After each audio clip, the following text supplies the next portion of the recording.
नमस्कार दोस्तों, मेरा नाम है विमल सिंह। बालाजी स्टडी अड्डा में आपका स्वागत है। हम आपको चैप्टर सामान्य विज्ञान के अंतर्गत प्रॉपर्टीज ऑफ मैक्रो मैटर्स जो है वो करा रहे हैं, जिसके अंतर्गत आज हम देखेंगे 20 टोटल जो है वो प्रश्न। और आज का हमारा जो पार्ट होगा वो होगा पार्ट नंबर 14। इससे पहले हमने देखा था इसका पार्ट नंबर 13, जो कि आपको साइड में आई बटन में पिछला वाला वीडियो जो है वो मिल जाएगा, उस पर क्लिक करके आप देख सकते हैं। और कंप्लीट प्लेलिस्ट अलग से वीडियो के डिस्क्रिप्शन में आपको मिल जाएगी, जहाँ पर इससे पहले के सभी पार्ट आप देख सकते हैं। ये वीडियो हम देखते हैं डेली दोपहर 3 बजे, तो लाइव आकर भी आप ये वीडियो देख सकते हैं। तो चलिए शुरू करते हैं प्रश्न से। सबसे पहले बात करते हैं पिछले वाले वीडियो में जो मैंने प्रश्न पूछा था उसके उत्तर की। प्रश्न मैंने पूछा था कि निम्नलिखित में से कौन सा सबसे अधिक श्यान जो है वो इनमें से है? पानी, अल्कोहल, शहद या गैसोलीन। 4 ऑप्शन दिए थे मैंने, आपको बताना था इनमें से जो है वो कौन सा सही होगा। ऑप्शन ए, बी, सी या डी।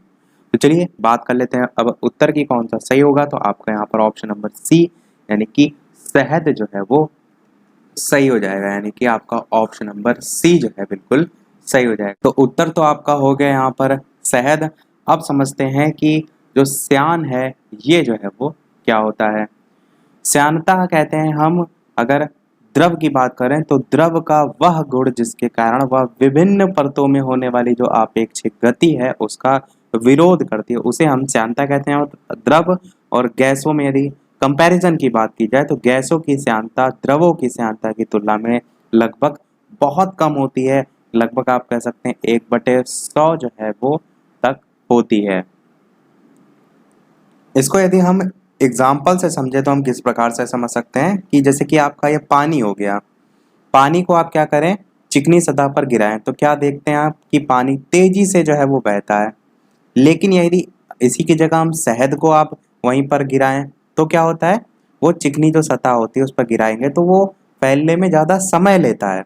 तो उस पर बेस्ड आप ये कह सकते हैं कि जो शहद है उस टाइप की जो किस्म की वस्तुएं हैं जो कि फैलने में ज़्यादा समय लेती हैं, साधारण भाषा में आप ये भी कह सकते हैं चिपचिपी होती हैं, उसी को हम श्यान कहते हैं। और पानी जैसी वस्तुओं की यदि बात करें, तरल अथवा गतिशील की संज्ञा जिनको दी जाती है, तो इस प्रकार हम कह सकते हैं कि जो शहद है इसमें श्यानता का गुण है और पानी की तुलना में ये अधिक जो है वो श्यान है। आई होप अब आपको ज़्यादा क्लियर हुआ होगा। चलिए शुरू करते हैं अब अपने इस वीडियो के प्रश्न। इस वीडियो का आपका पहला प्रश्न है, अशुद्धियों के कारण द्रव का जो क्वथनांक है वो जो है क्या प्रभाव पड़ता है? घट जाता है, बढ़ जाता है, वही रहता है या कोई संबंध नहीं है? 4 ऑप्शन है, बताना है आपको अशुद्धियों के कारण द्रव का क्वथनांक जो है उस पर क्या प्रभाव पड़ता है। तो 4 ऑप्शन दे रखे हैं, बताना है आपको कौन सा सही होगा। क्वथनांक जिनको नहीं पता है वो मैं बता देता हूँ क्या होता है।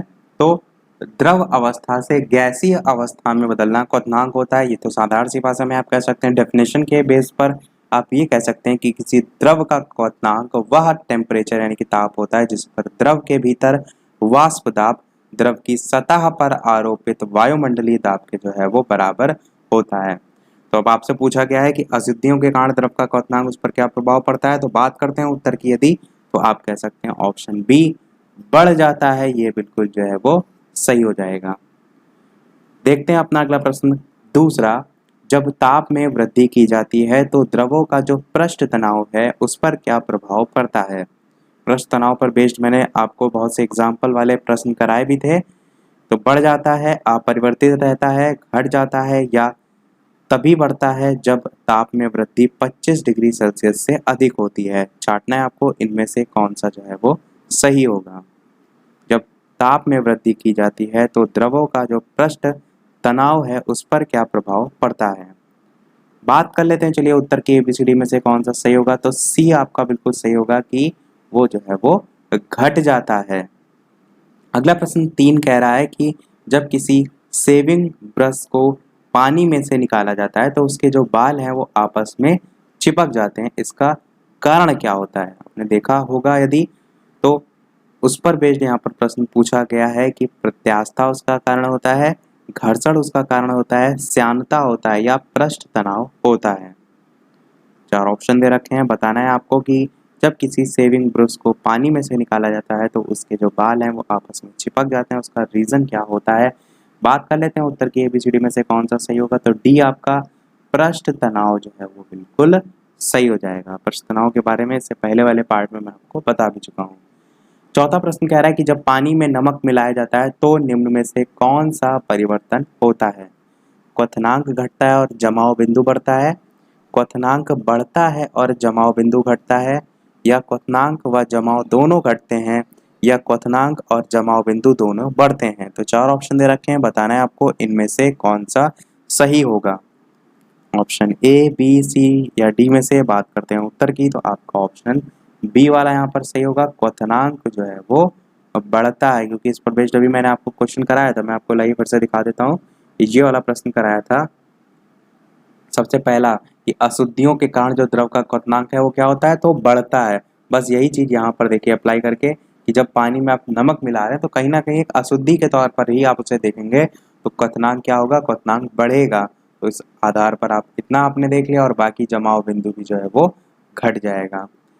देखते हैं अपना अगला प्रश्न पांचवा, पेंडुलम घड़ी तीव्र गति से चल सकती है शीतकाल में, ग्रीष्म ऋतु में, वसंत ऋतु में या वर्षा ऋतु में। चार ऑप्शन है, बताना है आपको कि पेंडुलम जो घड़ी है वो तीव्र गति से जो है वो चल सकती है। एबीसीडी में से कौन सा सही होगा, बताना है आपको। चलिए बात कर लेते हैं अब उत्तर की कौन सा सही होगा, तो आपका ए शीतकाल जो है वो बिल्कुल सही हो जाएगा। तो शीतकाल में तो आपने जान लिया कि पेंडुलम घड़ी तीव्र गति से चल सकती है, परंतु क्यों चल सकती है उसको समझिए। तो जो पेंडुलम घड़ी होती है वो शीतकाल में तीव्र गति से चलेगी। इसका रीजन है कि इस काल में इसका जो आवर्त पथ है, इसका आवर्त पथ और उसके साथ साथ आवर्त काल, ये दोनों ही जो है आपके कम हो जाते हैं, आवर्त पथ और आवर्त काल। इसका रीजन क्या होता है, इसका रीजन ये होता है कि जिस धातु की डोरी से पेंडुलम लटका रहता है वो जाड़े में संकुचित हो जाता है और गर्मी में फैल जाता है। तो संकुचित होने के कारण जो है ऐसा होता है। कोई भी चीज आप देखते हैं गर्मियों में, जैसे कि तार होते हैं, इस प्रकार से ढीले क्यों लगाए जाते हैं, क्योंकि गर्मियों में क्या होता है, गर्मियों में ये फैल जाते हैं और जाड़ों में ये सिकुड़ जाते हैं। और यदि इनको इस प्रकार से सीधा ताना जाएगा और जब जाड़े में सिकुड़ेंगे तो जाहिर सी बात है टूटने का खतरा रहेगा। इसलिए आप देखते हैं तार थोड़े से लटक के इस प्रकार से लगाए जाते हैं। अगला प्रश्न 6 कह रहा है कि घटना जो ध्वनि तरंगों में नहीं होती है वो इनमें से कौन सी है? व्यतिकरण, परावर्तन, विवर्तन या ध्रुवण। चार ऑप्शन दे रखे हैं, बताना है आपको एबीसीडी में से कौन सा सही होगा। घटना जो ध्वनि तरंगों में नहीं होती है वो इनमें से कौन सा होगा। तो ऑप्शन ए, बी, सी या डी में से बात करते हैं उत्तर की, तो डी आपका ध्रुवण जो है वो बिल्कुल सही हो जाएगा। और ध्रुवण होता क्या है, तो ध्रुवण जो है आपका अनुप्रस्थ जो तरंगे होती हैं इसका कह सकते हैं गुण होता है, वह गुण होता है जो कि उनके दोलनों की दिशा से जो है वो संबंधित होता है। ध्रुव का अर्थ क्या होता है, निश्चित होता है। तो ध्रुवित जो तरंग है उसमें भी किसी सीमित रूप से ही दोलन जो है वो होते हैं और अध्रुवित तरंग में सभी दिशाओं में समान रूप से दोलन होते हैं। तो ये आपका जो है वो ध्रुवण जो है यहाँ पर हो जाएगा, घटना जो ध्वनि तरंगों में नहीं होती है। और ध्रुवण को हम इंग्लिश में क्या कहते हैं, तो पोलराइजेशन कहते हैं, POLARIZATION, ये जो है इसे कहते हैं। देखते हैं अपना अगला प्रश्न सातवां कि साबुन के बुलबुले में रंग पैदा होने की घटना का कारण क्या है। इंपॉर्टेंट क्वेश्चन है, ये पूछा जा चुका है आपसे कॉम्पिटिटिव लेवल में। विक्षेपण होता है कि विवर्तन होता है या व्यतिकरण होता है या ध्रुवण होता है। चार ऑप्शन है, बताना है आपको कि साबुन के बुलबुले में रंग पैदा होने की घटना का रीजन जो है वो क्या होता है। ये आपने देखा भी होगा, साबुन का जो बुलबुला होता है उसमें जैसे कि आप रेनबो देखते हैं उसी प्रकार से उसमें रंगीन जो है वो आपको कलर दिखाई देते हैं, उसका रीजन यहाँ पर पूछा गया है। तो ऑप्शन एबीसीडी में से कौन सा सही होगा, बात करते हैं उत्तर की, तो ऑप्शन सी आपका व्यतिकरण जो है वो बिल्कुल सही हो जाएगा। इसके अलावा वीडियो पसंद आए तो वीडियो को लाइक भी अवश्य कर दीजिएगा ताकि इसी प्रकार अच्छे अच्छे प्रश्न मैं आपको प्रैक्टिस कराता रहूं। व्यतिकरण को हम कहते क्या इंग्लिश में, तो इसको हम इंटरफेरेंस जो है वो कहते हैं, INTERFERENCE। इंटरफेरेंस जो है इसे कहते हैं।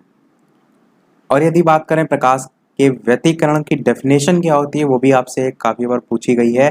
वैसे बहुविकल्पी में तो नहीं पूछी जाएगी, पर वन लाइनर में पूछी जाती है, तो मैं आपको एक लाइन में बता देता हूँ कि जब मूलतः एक ही प्रकाश स्रोत से उत्पन्न समान आवृत्ति और समान आयाम की प्रकाश जो किरणें हैं वो एक ही दिशा में संचारित होती हैं, तो माध्यम के कुछ बिंदुओं पर प्रकाश की तीव्रता अधिकतम और कुछ बिंदुओं पर न्यूनतम या शून्य पाई जाती। इसी घटना को प्रकाश का व्यतिकरण जो है वो कहते हैं, और इसी के कारण साबुन के बुलबुले में रंग जो है वो पैदा होने की घटना होती है।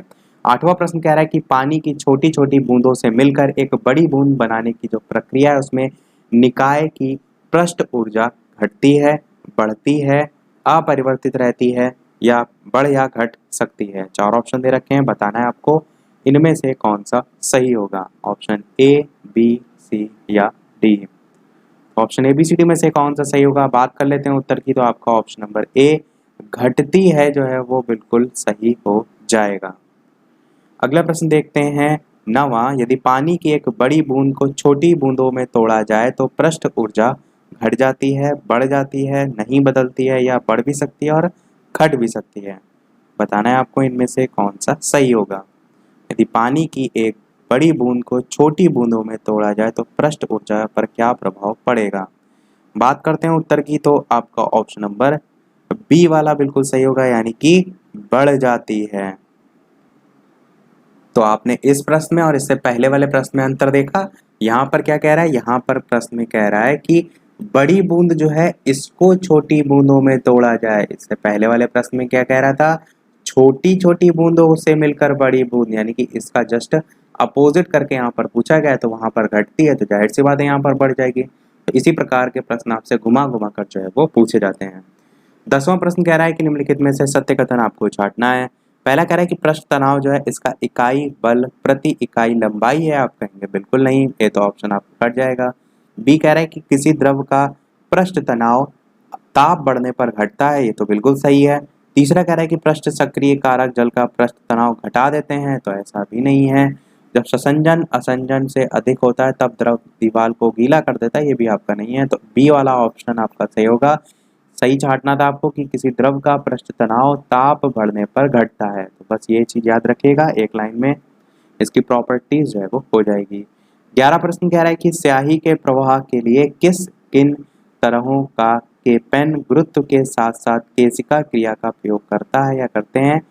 चार ऑप्शन कह रहा है कि केवल ball point pen, fountain pen, केवल जेल पेन या बॉल पॉइंट पेन और जेल पेन दोनों। तो चार ऑप्शन दे रखे हैं, बताना है एबीसीडी में से आपको कौन सा सही होगा।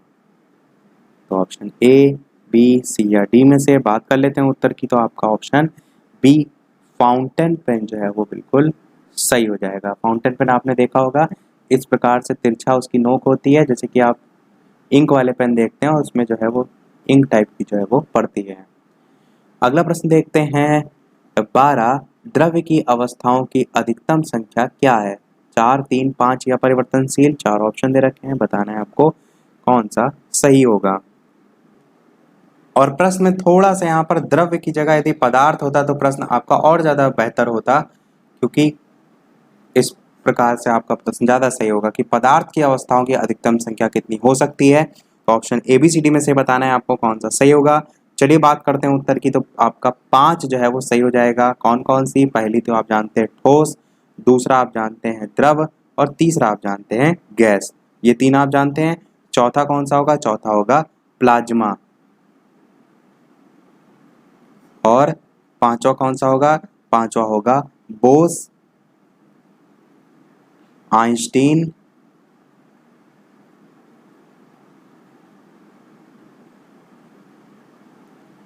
Condensate, CONDENSATE।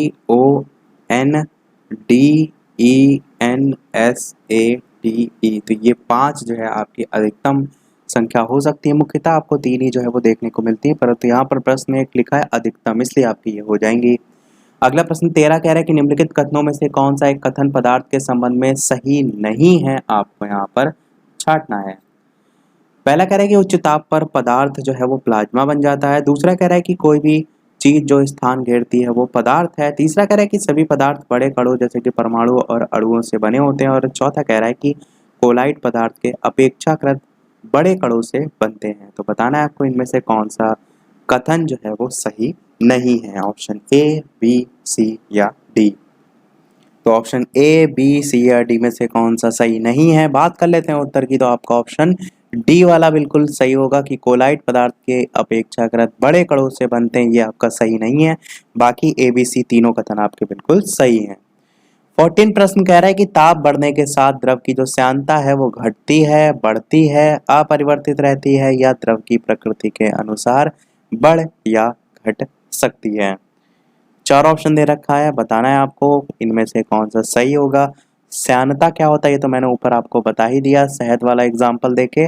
अब आपको सोचना है खुद से, ताप बढ़ने के साथ द्रव की श्यानता यानी कि जैसे कि शहद है, मैंने आपको बताया कि शहद आपका क्या है, शहद आपका इसमें श्यानता का गुण है। अब इसको आप गर्म करेंगे तो उसका टेम्परेचर बढ़ाएंगे तो उसकी जो श्यानता होगी वो बढ़ेगी, घटेगी या वैसे ही रहेगी। लिक्विड यानी कि शहद को आप गर्म करेंगे तो उसका जो चिपचिपापन है या बहने के जो प्रवाह है वो बढ़ेगा, घटेगा या अपरिवर्तित रहेगा। चलिए बात करते हैं उत्तर की कौन सा सही होगा। तो आप कह सकते हैं घटती है, बिल्कुल सही हो जाएगा। श्यानता घटती है क्योंकि गर्म करने पर जो शहद है वो आपका पानी जैसा हो जाएगा, और जब पानी जैसा हो जाएगा तो श्यानता जो थी उसमें वो घट जाएगी, यानी कि आपका ऑप्शन ए जो है वो सही हो जाएगा। एग्जाम्पल से आप समझेंगे तो आपको ज़्यादा बेहतर समझ में आएगा, चीज़ों को रटेंगे तो आज तो याद रहेगा, आगे चल के भूल जाएंगे।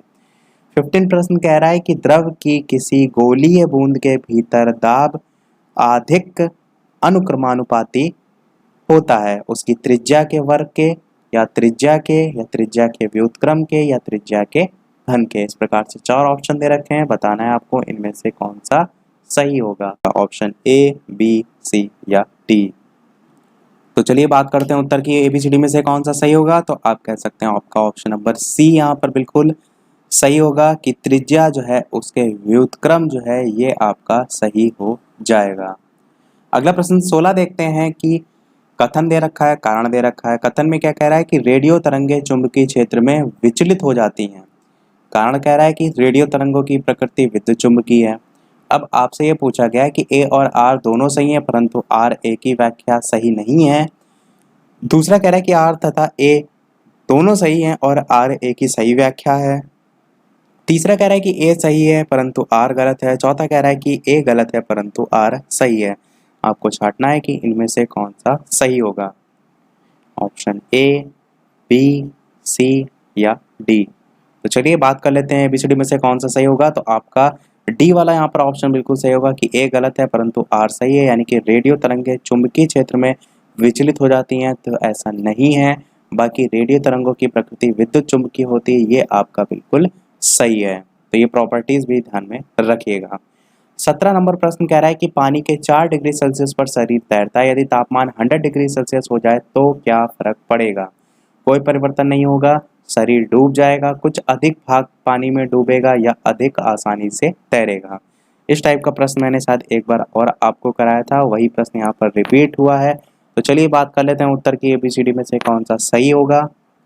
तो चलिए बात कर लेते हैं ऑप्शन एबीसीडी में से कौन सा सही होगा। तो आपका यहाँ पर ऑप्शन नंबर बी, शरीर डूब जाएगा, ये जो है वो बिल्कुल सही हो जाएगा। अगला प्रश्न देखते हैं 18। प्रश्न कह रहा है कि यदि साबुन के 2 भिन्न भिन्न व्यास के बुलबुले को एक नली द्वारा एक दूसरे के संपर्क में लाया जाए तो क्या घटित होगा। छोटा बुलबुला और छोटा और बड़ा बुलबुला और बड़ा हो जाएगा। दूसरा कह रहा है कि दोनों बुलबुले का आकार वही रहेगा। तीसरा कह रहा है कि समान आकार प्राप्त करने के लिए छोटा बुलबुला बड़ा व बड़ा बुलबुला छोटा हो जाएगा। और चौथा कह रहा है कि दोनों बुलबुले संपर्क में आते ही फट जाएंगे। तो 4 ऑप्शन दे रखे हैं, बताना है आपको इनमें से कौन सा जो है वो सही होगा। ऑप्शन ए, बी, सी या डी। तो चलिए बात कर लेते हैं उत्तर की। अब तक आपने सोच अवश्य लिया होगा, तो बिल्कुल यहाँ पर आपका पहला वाला सही हो जाएगा कि छोटा बुलबुला और छोटा और बड़ा बुलबुला और बड़ा हो जाएगा। ये जो है वो हो जाएगा यदि साबुन के 2 भिन्न भिन्न व्यास के बुलबुले को एक नली द्वारा एक दूसरे के संपर्क में लाया जाएगा, तो ये घटना जो है वो घटित होगी। देखते हैं अपना अगला और इस वीडियो का लास्ट प्रश्न, और इस प्रश्न के बाद एक प्रश्न हम आपसे भी पूछेंगे, जैसे कि सभी वीडियो में हम आपसे एक ना एक प्रश्न पूछते हैं। इसके अलावा वीडियो अभी तक आपने लाइक ना किया हो, थोड़ा भी वीडियो आपको पसंद आया हो तो वीडियो को लाइक भी अवश्य कर दीजिएगा। इतने अच्छे अच्छे प्रश्न हम आपको प्रैक्टिस करा रहे हैं तो एक लाइक तो आपका बनता ही है। चैनल पर नया आए हो तो सब्सक्राइब भी अवश्य कीजिएगा और टेलीग्राम चैनल से नहीं जुड़े तो डिस्क्रिप्शन में आपको लिंक मिल जाएगी, सर्च करके भी आप जुड़ सकते हैं। प्रश्न देखते हैं आपका 19। तो प्रश्न आपका क्या कह रहा है कि निम्नलिखित में से किस एक प्रकार की तरंगों का प्रयोग रात्रि दृष्टि उपकरण में किया जाता है। बहुत ही अच्छा प्रश्न है। सूक्ष्म तरंग, रेडियो तरंग, अवरक्त तरंग या इनमें से कोई नहीं। 4 ऑप्शन दे रखे हैं, बताना है आपको इनमें से कौन सा सही होगा। ऑप्शन ए, बी, सी या डी। तो चलिए बात करते हैं ABCD में से कौन सा सही होगा। तो आपका बिल्कुल यहाँ पर अवरक्त तरंग जो है वो बिल्कुल सही हो जाएगा। ये जो प्रश्न है आपके, ये यहाँ से हमारा जो चैप्टर चल रहा है तो वो समाप्त होगा। नेक्स्ट वाले पार्ट से एक नया चैप्टर स्टार्ट होगा। वो चैप्टर अगले वाले पार्ट में मैं आपको बता दूंगा। तो चलिए आप देख लेते हैं अपना वो प्रश्न। जैसा कि सभी वीडियो में आपसे एक ना एक प्रश्न पूछते हैं, इस वीडियो का आपके लिए प्रश्न ये है कि बादल और वायुमंडल जो है उसका तैरना किस कारण होता है। दाब के कारण होता है, ताप के कारण होता है, समुद्र से दूरी के कारण होता है या श्यानता के कारण होता है।